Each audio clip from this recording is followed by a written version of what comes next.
তো বন্ধুরা দেখছেন কনডেন্সারটা লাগানোর পরে আমরা কনডেন্সারের এখান থেকে ফ্লাশিং করেছিলাম। এইবার আমরা কি করছি, ড্রায়ারটাও লাগিয়ে নিয়েছি।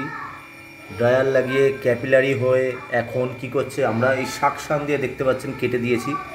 সাকশানের এখান থেকে এখন ফ্লাশিং করছি বা পার্জিং করছি। মানে ফার্স্ট আমি কি করেছিলাম, কনডেন্সারটা চেঞ্জ করেছিলাম। এই কনডেন্সারটা ইনবিল্ট ছিল, ভেতরে ছিল। তো কনডেন্সারটা খারাপ হয়ে গেছিলো, চোক হয়ে গেছিলো। এবং এখানে এটা কি হয়েছিল যে এটা অ্যালুমিনিয়ামের থাকার দরুন যে বারবার ঝালাই করা সত্ত্বেও ঝালাইটা ভালো হচ্ছিল না। তো আমি কি করলাম, কনডেন্সারটা চেঞ্জই করে দিলাম। কনডেন্সারটা চেঞ্জ করার পরে কনডেন্সারটা আমার নিল মাত্র 300 টাকা দাম নিল। আমি কনডেন্সারটা নিয়ে আসলাম এবং কি করলাম, ফার্স্ট কম্প্রেসর মোটরে দেখতে পাচ্ছেন এই ডিসচার্জ লাইন থেকে এখানে এখানে লাগানো ছিল ভেতরে।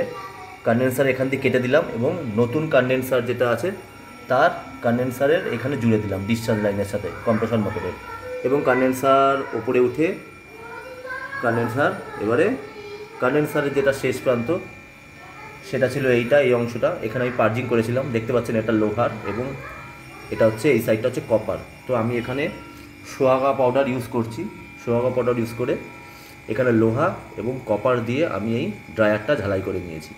এবং ড্রায়ারের পরে আমি এই ক্যাপিলারিটা ঝালাই করেছি। ক্যাপিলারিটা কী করেছে, সোজা কুলিং চেম্বারে চলে গেছে। এবং কুলিং চেম্বার থেকে যেটা আসছে সেটা হচ্ছে এই লাইনটা, এটা হচ্ছে সাকশান লাইন। দেখতে পাচ্ছেন আমি এখন পার্জিং করছি।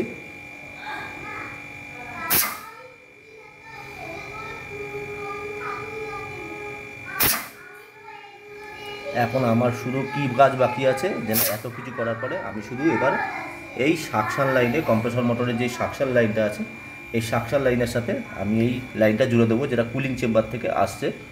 তাহলে আমার পুরো লাইনটা কমপ্লিট হয়ে যাবে। নেক্সট তারপরে কী করবো, আমি ভ্যাকুম করব। ভ্যাকুম যদি সাকসেসফুল হয় তাহলে আমি গ্যাস দিয়ে দেবো।